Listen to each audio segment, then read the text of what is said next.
Good morning and welcome back to the One Celtic Fans View this morning. Welcome back to the channel. It is Sunday, the sun is shining. Spain thumped Northern Ireland last night 5-1. And it was quite funny because in the local paper, it was played on one of the islands. Spain's quite good because it does, rather than having a national stadium, they do take the football games, the national football games around the country, which is great because it means that lots of different people from around the country can be to get to games, and there was 18,000 people went to the games, not far from Santa Ponza, and it was quite funny because the local press spoke about the Northern Ireland team as the British team. And it did make me laugh. It made me giggle, I will admit. And apologies to anyone that is from Northern Ireland. I know that you don't see yourself as British, but it was just the local paper having their own little sarcastic dig at the Northern Ireland team and in their own little special way. Anyway, we move on from that. Brendan Rodgers was also on the island, and as is Jurgen Klopp, and they were spotted out having a walk together. They do have holiday homes, and are quite close. It's about half an hour, maybe not even that.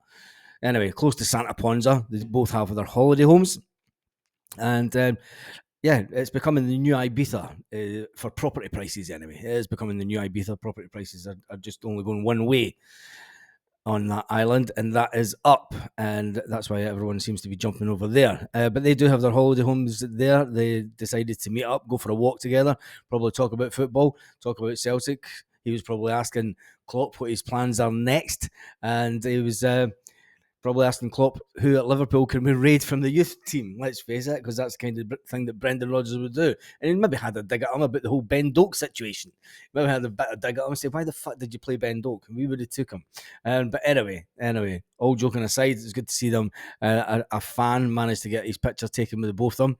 Obviously a Liverpool fan, and he's been excited the fact that he's managed to meet two legends of the game. Anyway, let's get on to the Celtic transfer news.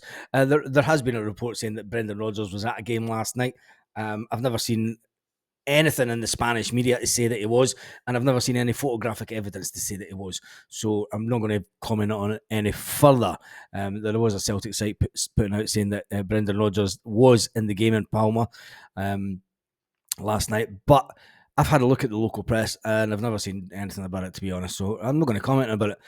And let's move on from that. Celtic, the transfer window is fully open. There's a player that, obviously, the situation with Kieran Tierney has been alleged this morning that Arsenal do want £10 million for the player, which is within the realms of what Celtic could spend on a player this summer. But I still think that, I mean, even though Brendan Rodgers does like the player, and I just think that, it's not been the Celtic way to bring players back, but there is a bit of a lack, and I can understand why there's two players that have been in questions about, well, not questioned, but they've been spoken about with a return to Celtic, and I can understand why they're maybe being spoken about, because they would add to the Scottish contingent. And those players are obviously Kieran Tierney and Stuart Armstrong. Now, even though Stuart Armstrong is 32, he has just been released from Southampton, which means it would be easy to get him in the door. I think that I'm not too sure about the Armstrong one. We did sell him for, what was that, about 7 million or something? But he could fill the void left by Aaron Moy. He could fill that void, and as a player that the manager knows, likes, and trusts, it gives us that little bit of experience in the team. And you know my feelings about it, and you know that Celtic will look at younger options to start with. Let's not beat about the bush. And I think if these two transfers are going to happen, it'll be type of transfers that might happen later in the transfer window, because Celtic will sit down with Brendan and go, look, we know that you want these players, and they are there and they're on the burner, and there's a chance that we may possibly go out and get them, but there's a dossier of players that are younger and that we could make a bit of money off if you can turn them into the same way as you did players before. That is the way that Celtic run the business. It's been a financial way that we've run the business for years, and it's to the main, it's been semi-successful. And I'm going to say semi-successful because if it was if the way that the club was run was to bring younger players in and sell them on at a profit, we would be sitting with a couple of 100 million in the bank. Let's be honest, not just 100 million. We'd be sitting with a couple of 100 million. We'd be one of the most successfully run clubs in the world, but we're not. We're not. We don't have the ability to sell every single player on for 10 million odd pound profit. We just don't. We buy in a lot of players that just don't make it, just don't have it to do that in them. And this season's squad is testament to that. So whilst we all know that the ethos of the club is to bring players in and sell them on at a profit, it hasn't been that successful over the last couple of years. Let's be honest. There is a report out this morning also saying that Celtic want 25 million for Kyogo. Wow. I didn't think that Celtic wanted to sell Kyogo. I think that he's a player that could you imagine if we need two strikers going into the start of the season because we don't get Adam Ida and we sell Kyogo? And you could just see the Celtic board just now. They're sitting thinking, going, if we sell Kyogo for 25 million, we're in profit. If we sell Matt O'Reilly for 25 million, there's 50 million coming straight into the bank. That gives me the fear. It gives me the fear because that is a possibility.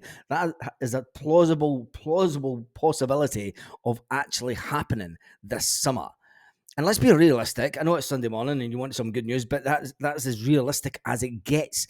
The fact that Celtic have put it out there that they want 20, and they're saying that this is to try and put off